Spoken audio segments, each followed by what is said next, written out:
کہہ دو کہ اگر انسان اور جن اس بات پر مجتمع ہوں کہ اس قرآن جیسا بنا لائیں تو اس جیسا نہ لا سکیں گے، اگرچہ وہ ایک دوسرے کے مددگار ہوں۔ اور ہم نے قرآن میں سب باتیں طرح طرح سے بیان کر دی ہیں، مگر اکثر لوگوں نے انکار کرنے کے سوا قبول نہ کیا، اور کہنے لگے کہ ہم تم پر ایمان نہیں لائیں گے جب تک کہ عجیب و غریب باتیں نہ دکھاؤ، یعنی یا تو ہمارے لیے زمین سے چشمہ جاری کر دو، یا تمہارا کھجوروں اور انگوروں کا کوئی باغ ہو اور اس کے بیچ میں نہریں بہا نکالو، یا جیسا تم کہا کرتے ہو ہم پر آسمان کے ٹکڑے گرا دو، یا اللہ اور فرشتوں کو ہمارے سامنے لے آؤ،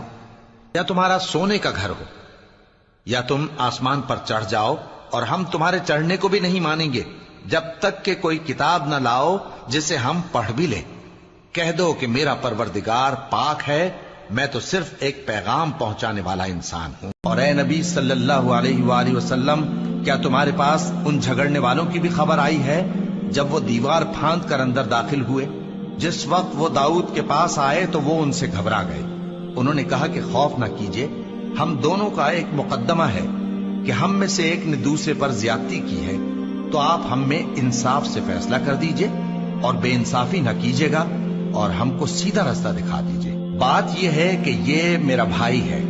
اس کے ہاں 99 دمبیاں ہیں اور میرے پاس ایک دمبی ہے۔ یہ کہتا ہے کہ یہ بھی میرے حوالے کر دے، اور گفتگو میں مجھ پر حاوی ہو رہا ہے۔ انہوں نے کہا کہ یہ جو تیری دمبی مانگتا ہے کہ اپنی دمبیوں میں ملا لے، بے شک تجھ پر ظلم کرتا ہے، اور اکثر شریک ایک دوسرے پر زیادتی ہی کیا کرتے ہیں۔ ہاں، جو ایمان لائے اور عمل نیک کرتے رہے، اور ایسے لوگ بہت کم ہیں۔ اور داؤد نے خیال کیا کہ اس واقعے سے ہم نے ان کو آزمایا ہے، تو انہوں نے اپنے پروردگار سے مغفرت مانگی اور جھک کر سجدے میں گر پڑے اور اللہ کی طرف رجوع کیا، تو ہم نے ان کو بخش دیا، اور بے شک ان کے لیے ہمارے ہاں قرب اور عمدہ مقام ہے۔ اور جب لوگوں کے پاس ہدایت آ گئی تو ان کو ایمان لانے سے اس کے سوا کوئی چیز مانے نہ ہوئی کہ کہنے لگے کہ کیا اللہ نے آدمی کو پیغمبر کر کے بھیجا ہے؟ کہہ دو کہ اگر زمین میں فرشتے ہوتے کہ اس میں چلتے پھرتے اور رہتے بستے تو ہم ان کے پاس کسی فرشتے کو پیغمبر بنا کر بھیجتے۔ کہہ دو کہ میرے اور تمہارے درمیان اللہ ہی گواہ کافی ہے،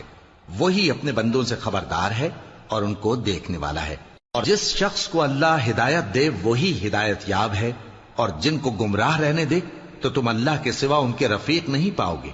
اور ہم ان کو قیامت کے دن اوندھے منہ، اندھے، گونگے اور بہرے بنا کر اٹھائیں گے، اور ان کا ٹھکانہ دوزخ ہے۔ جب اس کی آگ بجھنے کو ہوگی تو ہم ان کو عذاب دینے کے لیے اسے اور بھڑکا دیں گے۔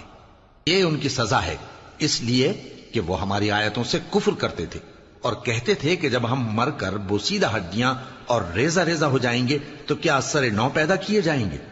کیا انہوں نے نہیں دیکھا کہ اللہ جس نے آسمانوں اور زمین کو پیدا کیا ہے اس بات پر قادر ہے